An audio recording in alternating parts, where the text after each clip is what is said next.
And we are back on the chosen journey with Steve Carsey and Jonathan.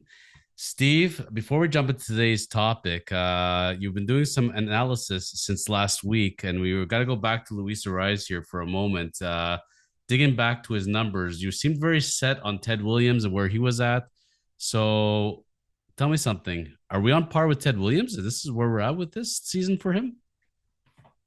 It's moving in that direction. Obviously, the walks are a little bit different. Ted Williams had 147 walks in 1941, and Araz is projected to have, I think, only 47 walks, and that's 100 less walks, which means he'll have 100 more at bats, which is going to make it a lot tougher for him to get that at 400, uh, 400 mark.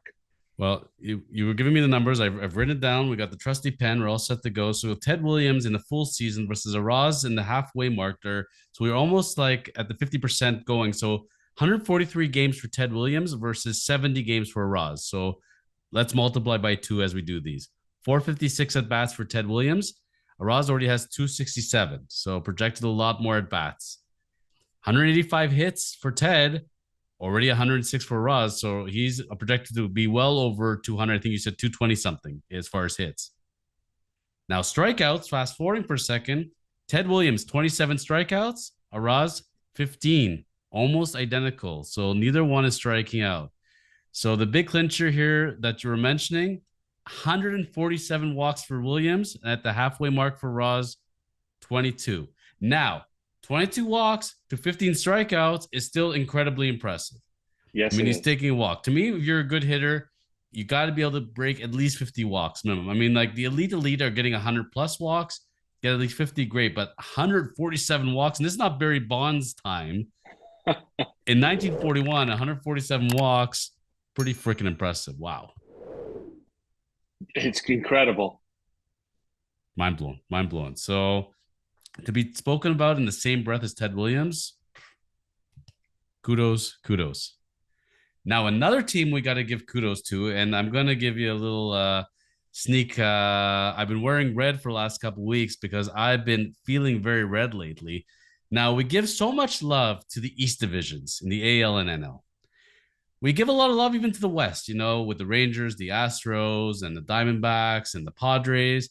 The Central divisions, kind of, we leave them to be, so it seems. In the AL, certainly, it's the kind of division where you may not even finish in 500 and you're still going to lead your division. That's how scary it is in the AL Central right now. Now, over in the NL Central, you think I'm wearing this colored shirt because it's the Cardinals, because every year it's the Brewers and Cardinals, seemingly. That's neck and neck. We forget about the Cubs, the Pirates, and the Reds. Now, the Cubs going off to London, entering the series with the Cards, both were under 500 in that division. And Cubs have their own issues since the World Series. We know that, and still in a little bit of rebuild. We got very excited about the Pirates beginning of the year, and still pretty excited about where they're headed, as far as the combination of vets and rookies, seeing them grow. But the one team that is captivating baseball right now that is not the Rays and not the Rangers is the Cincinnati Reds. Steve Carsey, how did I sleep on the Cincinnati Reds? How did I write them off for dead? How are they pulling this off? How did anybody write off the Cincinnati Reds, right? I mean, I think we all did, to be quite honest with you. We all put them in the rebuilding stage, and and now you look at them, and again, it's not obviously a great division, the NL Central, and some teams are beat up with injuries, like the Brewers. The Cardinals are having a way down year. The Cubs are just the Cubs. But the Cincinnati Reds have been playing really good baseball, and they find themselves atop of the NL Central at this point, and who knows how that's going to end up, but all of a sudden the Reds think they're good.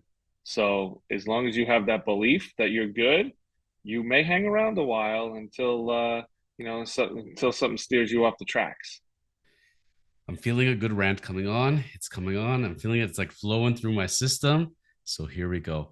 When your top hitting prospect can't even be called up because there's no room in the inn for him, that is mind blowing. I went and watched some videos on Christian Encarnacion Strand.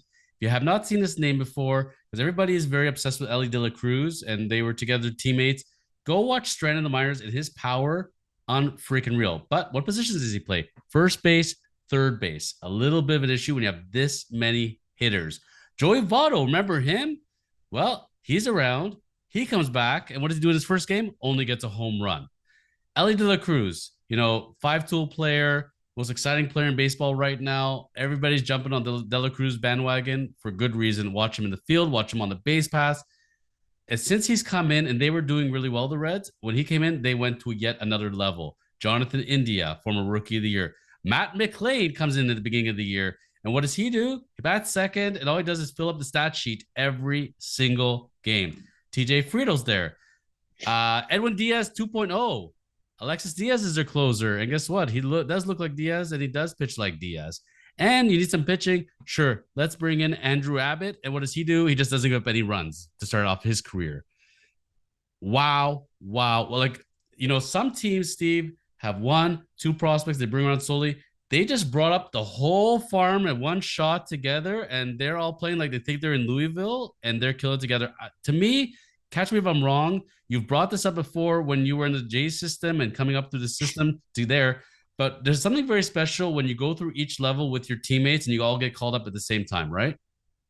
100%. I think that they keep a core group of guys together, and when they get to bond and know each other, and you play on the same field, the game becomes slower and it becomes second nature. I mean, and that's how, in my opinion, good teams develop winning cultures. Is you get a group of boys when you draft them, you put them in, and you move them level to level to level, unless there's a necessity that you have to extract one of them at a certain time, because there's a thing in the big leagues where a guy gets hurt, or you just need somebody to fill in at that point. But if you play level to level with a group of guys, it's just like growing up in a neighborhood, right? You have the same friends. You go out and play football or basketball or baseball. You just know them so well. You almost know what they're going to do, when it comes to a certain play, or, a basketball move, or where they're going to be on the court. You just know because you've done it for so long with them, as a group. And that's what it becomes is these guys know each other. They trust each other. They've built this friendship. They built this bond. And next thing you know, you put these guys on a big league field, and the expectation is not there for them, and they exceed expectations, and you see what's happening. And the guy I did not mention on purpose, Hunter Green, seems like he's been around forever. Remember him, top prospect. What does he do? All he goes out and does is strike out 10 guys every single game. Like, what an arm on this kid. A lot of people forgot all about him, but he was a top prospect in baseball for a reason.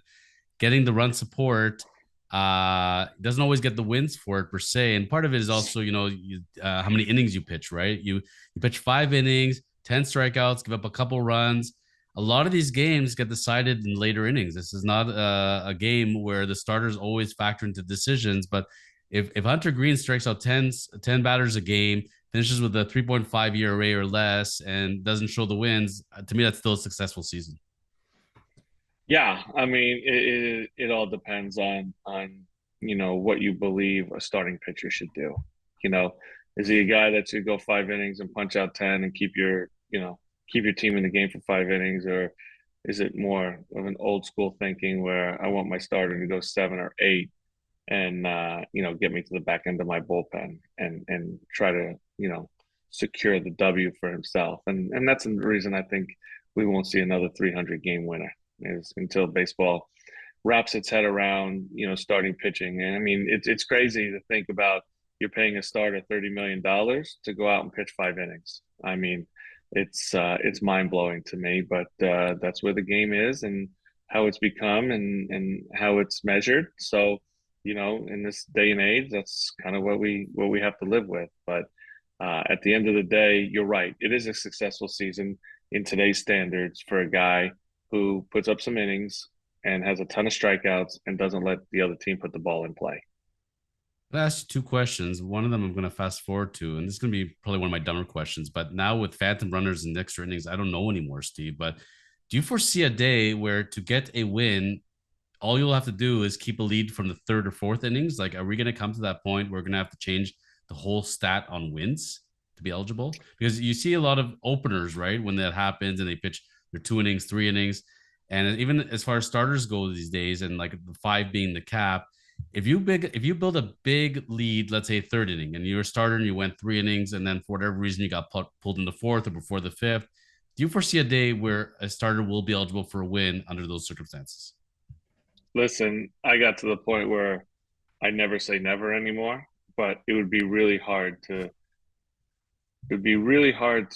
have them calculate that you can pull a starter in a third inning and give him the win because your team has the lead. I mean, how fair is that to all of the other pitchers who have played this game prior to that and has had leads after the third or fourth inning and maybe lost them in the fifth or sixth? At the end of the day, I don't see that being changed. But again, you never know with some of the crazy things that people think of and wanting to add new rule changes to the game. Never asked you this before in our friendship, but something I should have asked you a long time ago. Even the stat of what a quality start is, right? Yep, 6 innings, and you yep, have to give up 3 runs or less. yep, So you pitch 6 innings, you gave up 3 runs. Over 9 innings, that's a 4.5 ERA, right? yep. Why is that a quality start? They go by average runs per game. So if you can give up less than the average runs per game in a Major League Baseball game, which would be just a hair over three, then it becomes a quality start because you give your team a chance to win. Again, at the end of the day, if you are a healthy starting pitcher and you pitch 6 innings a game over 30 starts, you're giving your team 180 innings. And if you can be between the 180 and the 200 mark in innings, that's an unbelievable burden that you take off of your team over the course of a full year. I think it's something like, depending if you're home or away and extra innings and all of that, but you have to cover somewhere between 1,350 and 1,400 innings a year as a pitching staff, roughly. So if you have three starters that can cover 600 innings, then you only have to cover 800 for the remaining of the staff. But if you have your whole staff as a starting rotation pitch 150 innings each, you're looking at what, five, six, 750 innings. You still got to cover 750 innings or 650 innings with your bullpen. So that becomes, a bigger burden on those guys and health and how much they have to pitch. I'm putting numbers and names here to myself because when I look at Cincinnati and I look at Texas, for example, the key difference that I'm seeing is the pitching staff. If you take Texas's pitching staff, you take Eovaldi, you take John Gray, Martin Perez, Dunning, and the fifth name is escaping me right now. I know that we have Buddy DeGrom is done for the year, Yeah. but they still had a fifth starter that the name is escaping. Oh, Andrew Haney. Haney was the guy. So you notice a lot of these guys were good arms, injury prone, a little bit of question marks. Texas felt good about them. They brought them on, and pretty much everybody's taking their turn. Everybody's pitching at least 5 innings. That's a luxury Cincinnati does not have. You take Texas pitching staff and you put it in Cincinnati, they're now 1A, 1B as far as that's where my real credit to Texas goes. We talked about it in the previous episode. I mean, Texas out of his world right now. Every position is pretty much an all-star. You look at the all-star voting, all their players are either in the all-star game or were runner-ups. And for good, not just because they were, filling up the ballot boxes. Go look at what Semien has done with Jonah Heim, Yeah. Lowe. The names go on and on. Cincinnati ain't that much different. Some of them came up a little later, but their numbers are astronomical. It's when that pitching staff comes along. They were counting on Ashcraft. Ashcraft got injured and wasn't playing that well. And you were relying on rookie pitchers.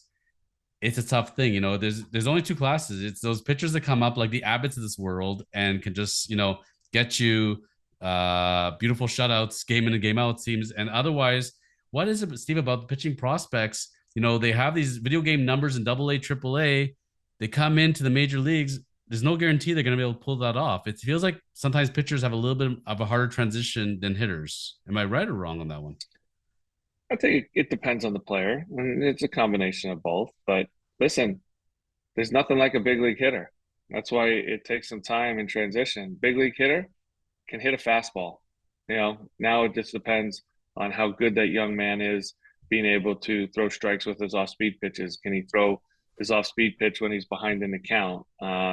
What kind of temperament does he have on the mound? Like, in double A or triple A, if you go through a double A or triple A lineup, there's two, maybe three guys that could hurt you. And if you can wiggle around them, you don't have anything to worry about. It's not the same in the big leagues. You can't wiggle around two or three guys in a big league lineup and expect to get all of the other ones out. So that's the transition, and that's why it's so hard to pitch at the major league level, is because lineups are relentless. They're big league hitters, and they're really good. So if you don't have stuff and you can't get people out in the strike zone, and you're always getting double A and triple A guys to chase your stuff out of the strike zone, that doesn't happen in the big leagues. And I think that's why it's, a little bit more of a growing process for a pitcher when it comes to the major league level to be successful. And some teams groom hitters and some groom pitchers. That just seems the way it is. You take a look at what Cincinnati's done with hitters, the way they bring them up, seemingly, okay, we got another injury or we want to bring another boost. Here's another 30 home run hitter for you. Cleveland does the same thing with pitchers. Every time somebody's hurt or something happens, well, we got another big arm coming along. And Cleveland's system, time in, time out. And that's where, I kind of like that approach because you either have a set pitching staff or a hitting lineup, and then you got to acquire what you're missing. Like the way we talked about with the Twins and the Marlins getting together. And this is where Cincinnati hopes to do anything in the playoffs. First of all, they hope to make the playoffs, and then they hope to do anything. Steve, they're going to have to give up some of that surplus hitting. They're going to have to get some arms into that rotation, maybe two arms in a rotation, at least one bullpen arm, and it's a totally different team all of a sudden.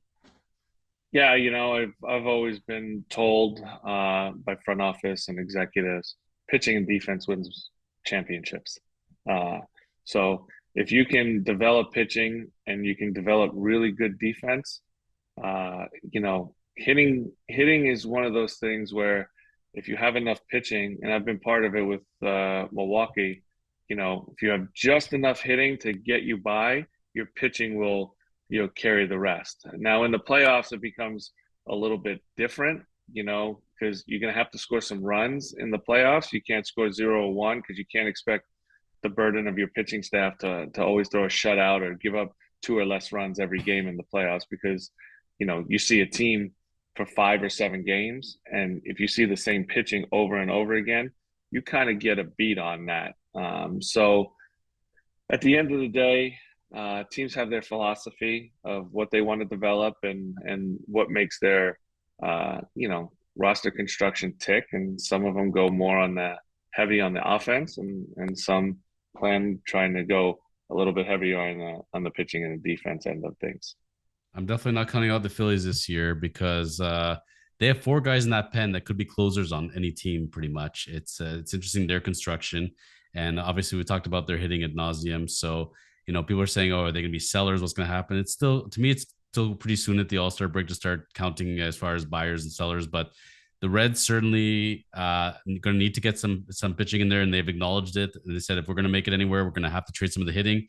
The Rangers are still the team that scares the bejeebers out of me. Plus the Rays, they're just damn good. I was watching yesterday. McLanahan was taken out early. They had a little bit of a back issue, but they're saying hopefully he should be okay.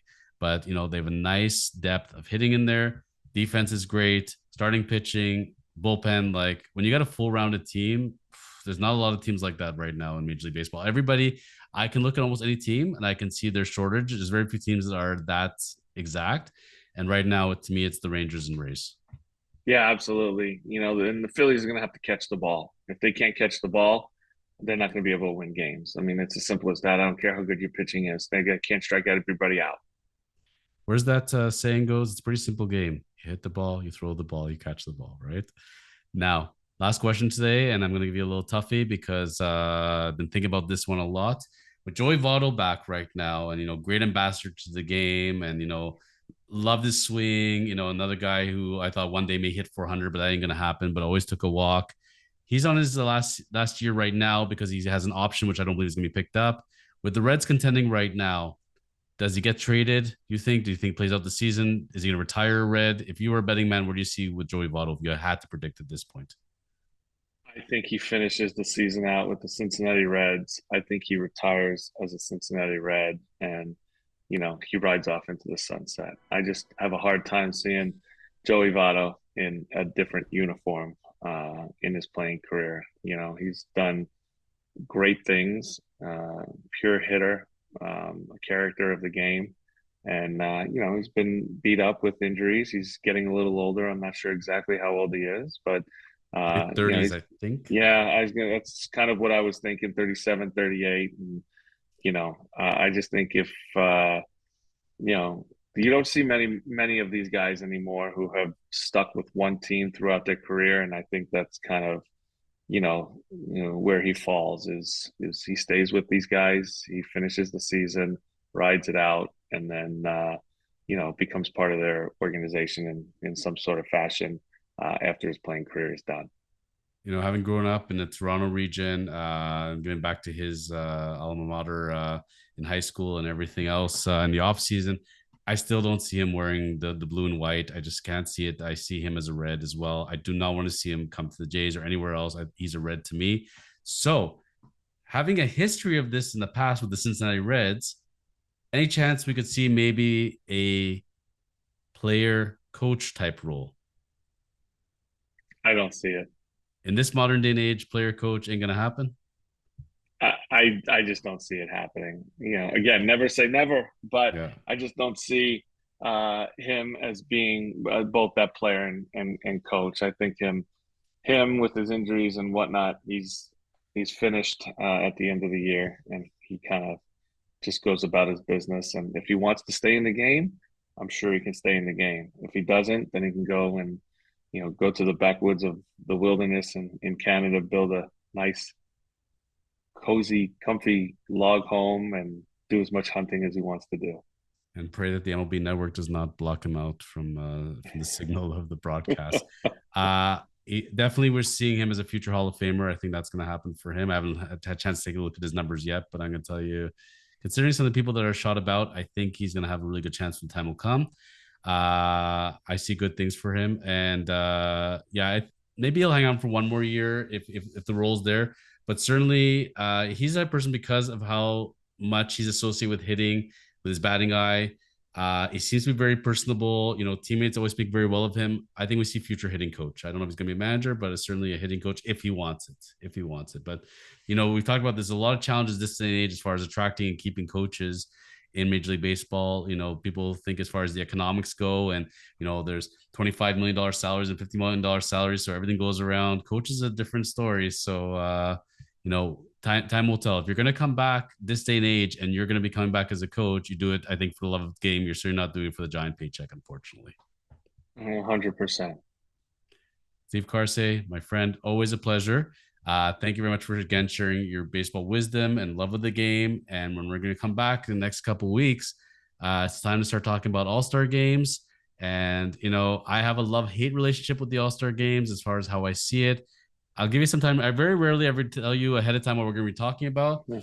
but I want you to really think about this one and share, ultimately how you feel about all-star games in general, where they're at. Are they still relevant? And let's debate that in this year. And let's hope this year we have a good one. Absolutely. I'll think about it. Great to have me again. I love being on the show, and it's been fantastic. And we'll see you all back real soon on the Chosen Journey.